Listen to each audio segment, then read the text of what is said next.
MLC Kalvakuntla Kavitha తన తండ్రి BRS అధినేత కేసీఆర్కి రాసిన లేఖ తెలంగాణ రాజకీయాల్లో సంచలనంగా మారింది.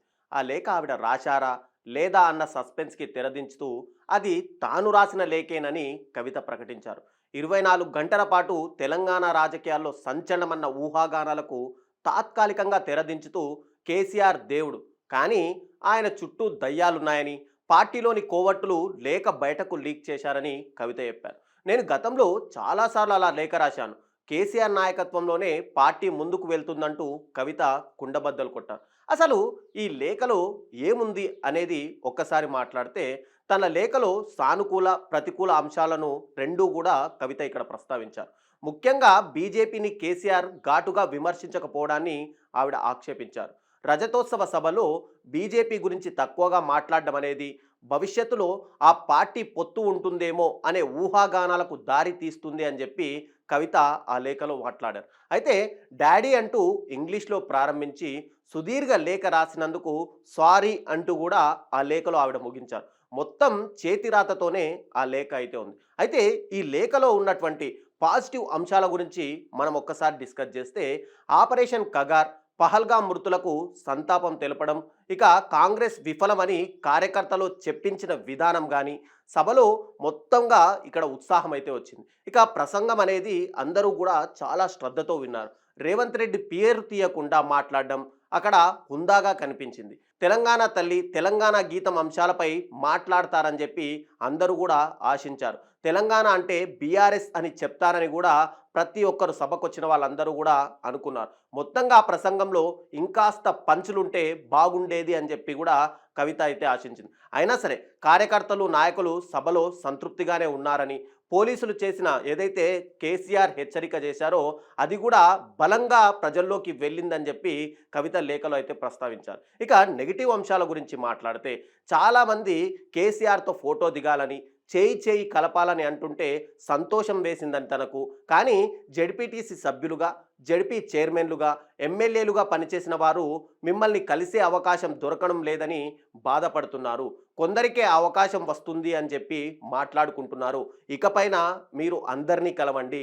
కాంగ్రెస్పై ఇప్పటికే నమ్మకం పోయింది, కానీ దానికి బీజేపీ ప్రత్యామ్నాయం అవుతుందేమో అని మనవారే అనుమానిస్తున్నారు. బీజేపీ గురించి 2 నిమిషాలు మాత్రమే మాట్లాడారు. దీంతో చాలామంది ఆ పార్టీతో భవిష్యత్తులో పొత్తు ఉంటుందనే ఊహాగానాలను ఈ సభ నుంచే మొదలుపెట్టారు. నేను కూడా మీరు బలంగా మాట్లాడలేదు అని చెప్పి భావిస్తున్నాను అని చెప్పి కేసీఆర్కు రాసిన లేఖలో కవిత స్పష్టంగా చేశారు. అయితే నేను కూడా అంటే బీజేపీ వల్ల గతంలో లిక్కర్ స్కామ్లో కవిత అరెస్ట్ అవ్వడం కూడా మనందరికీ తెలిసిన విషయమే. దాంతో బీజేపీ వల్ల నేను కూడా బాధపడ్డాను. మీరు బీజేపీని ఇంకాస్త టార్గెట్ చేసి మాట్లాడాల్సింది. ఎమ్మెల్సీ ఎన్నికల్లో పోటీ చేయకుండా మనం బీజేపీకి సాయం చేశామనే సందేశాన్ని కాంగ్రెస్ ప్రజల్లోకి బలంగా తీసుకెళ్ళింది. కనీసం ఇప్పుడైనా పార్టీ తరపున 2 రోజుల పాటు ప్లీనరీ పెట్టి కార్యకర్తల అభిప్రాయాలను తీసుకొని వాళ్లకు మార్గనిర్దేశం చేయండి. దీనిపై ఆలోచన చేయండి. సభలో బీసీలకు 42% ఎస్సీ వర్గీకరణ అంశాలను మాట్లాడకపోవడం, ఉర్దూలో మాట్లాడకపోవడం, వర్క్ బిల్లుపై మాట్లాడకపోవడం, పాత ఇన్ఛార్జులను సభ నిర్వహణ ఇవ్వడం, వారు ఉద్యమకారులకు సదుపాయాలు ఇవ్వకపోవడం వల్ల కొన్ని నియోజకవర్గాల నుంచి ఖచ్చితంగా ఫిర్యాదు వచ్చింది అని చెప్పి కవిత అయితే పేర్కొన్నారు. ఇక స్థానిక సంస్థల ఎన్నికల్లో బీఫారాలు పాత ఇన్ఛార్జులకు ఇస్తున్నారని చెబుతున్నారు. పంచాయతీ సర్పంచ్ కాకుండా ఎంపీటీసీ, జెడ్పీటీసీ అభ్యర్థులు నేరుగా రాష్ట్ర పార్టీ నుంచి బీఫారాలు తీసుకోవాలని ఆశిస్తున్నారు. మీరు సభా వేదిక మీదకు వచ్చే ముందు పార్టీ ప్రారంభం అంటే 2001 నుంచి మీతో ఉన్న వారితో అంటే ఆ ఉద్యమంలో పాల్గొన్న వారితో మాట్లాడిస్తే బాగుండేది. ఇక సాంస్కృతిక కార్యక్రమం ఏదైతే ఏర్పాటు చేశారో ధూమ్ధామ్, అది పెద్దగా ఆకట్టుకోలేదు అని చెప్పి కూడా కవిత ఈ లేఖలో అయితే పేర్కొన్నారు. అయితే కవిత లేఖ రాసిన దాని మీద ఇక వివిధ పార్టీలు కూడా ఖచ్చితంగా స్పందించాయి. అయితే ప్రతిపక్షాలు కానీ, సొంత పార్టీ బీఆర్ఎస్ కానీ అసలు ఏం చర్చించుకున్న ఈ లేఖ మీద అనేది మనం మాట్లాడితే, దీనిపై ఖచ్చితంగా ప్రతిపక్షాలు అయితే స్పందించాయి. బీజేపీ ఈ అంశంపై తేలికగా స్పందించగా, కాంగ్రెస్ నాయకులు మాత్రం పెద్ద సంఖ్యలో దీనిపై మాట్లాడారు. బీఆర్ఎస్ నాయకులు మాత్రం లేఖ ఒకవేళ నకిలీ కావచ్చు అంటూనే, అది ఒకవేళ నిజమైనా సరే పెద్ద విషయమే కాదు ఇది అని కూడా వాళ్ళు చెప్పడం ఇక్కడ ఆశ్చర్యం కలిగిస్తుంది. ఇక కవిత రాసిన లేఖను ప్రాధాన్యతతో చూడక్కర్లేదు. అది డాడీ డాటర్ల మధ్య అంతర్గత లేఖ. మునిగిపోతున్న నౌకలాంటి బీఆర్ఎస్ పార్టీలో ఇలాంటివి జరగడం సహజం. డాడీ డాటర్ లేఖ ఓ డ్రామా మాత్రమే. బీఆర్ఎస్ పార్టీ డాడీ డాటర్ సన్ల పార్టీ. ఇది 4 స్తంభాల ఆట లాంటిది. కవిత రాసిన లేఖలో తెలంగాణలో ప్రత్యామ్నాయంగా బీజేపీనే ఉంది అని చెప్పి ప్రజలు అనుకుంటున్నట్లు ఆమె చెప్పింది. అదే ప్రజలు నమ్ముతున్నారు.